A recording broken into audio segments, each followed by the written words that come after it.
अस्सलाम वालेकुम नाजरीन, शफी जान चैनल पर एक नई मालूमाती वीडियो में तमाम शायकीन हजरात को खुशामदीद कहते हैं। नाजरीन, बात होगी जेर कोताय के किरदार के हवाले से कि कुलूस उस्मान सीरीज़ के नए आने वाले सीज़न 6 में जेर कोताय का किरदार हमें देखने को मिलेगा या फिर कुलूस उस्मान सीज़न 6 में जेर कोताय का किरदार गायब किया जाएगा। तो नाजरीन, दिलचस्प और बेहतरीन मालूमात हासिल करने के लिए आज की मुख्तसर सी वीडियो को आखिर तक लाजमी देखिए, साथ साथ में वीडियो को लाइक और शफी जान चैनल को सब्सक्राइब भी करें।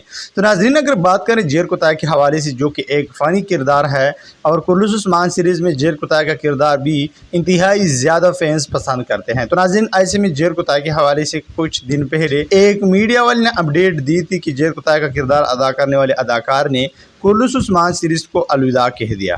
लेकिन नाज़रीन, मैं आप लोगों को बताता चलूँ कि वो कन्फर्म अपडेट नहीं थी और उस मीडिया वाले ने किस बिना पर जेर कोताय के हवाले से अपडेट दी होगी कि उसने कुलूस उस्मान सीरीज़ को अलविदा कह दिया। ना उसके पास कोई सबूत था, बस सिर्फ इतना ही उसने कह दिया कि कुलूस उस्मान सीरीज़ को जेर कोताय ने अलविदा कह दिया है। लेकिन खैर नाज़रीन, व्यूज़ बटोरने के लिए काफ़ी लोग ऐसे करते हैं। लेकिन नाज़रीन, मैं आप लोगों को बताता चलूँ कि जेर कोताय का किरदार अदा करने वाले अदाकार के हवाले से कोई भी अपडेट अब तक नहीं आई। अगर उसने सीरीज़ छोड़ दिया होता तो कुछ ना कुछ अपडेट्स हमें ज़रूर मिलती। नाज़रीन, सब के हवाले से आप लोग क्या राय रखते हैं? और मेरे खुद ज़ाती राय तो यही है कि जेर कोताय का किरदार कुलूस उस्मान सीरीज़ 6 में भी हमें देखने को मिलेगा। और अब मैं इजाज़त चाहता हूँ देखने मालूमाती वीडियो के साथ। तब तक खुदा हाफिज़।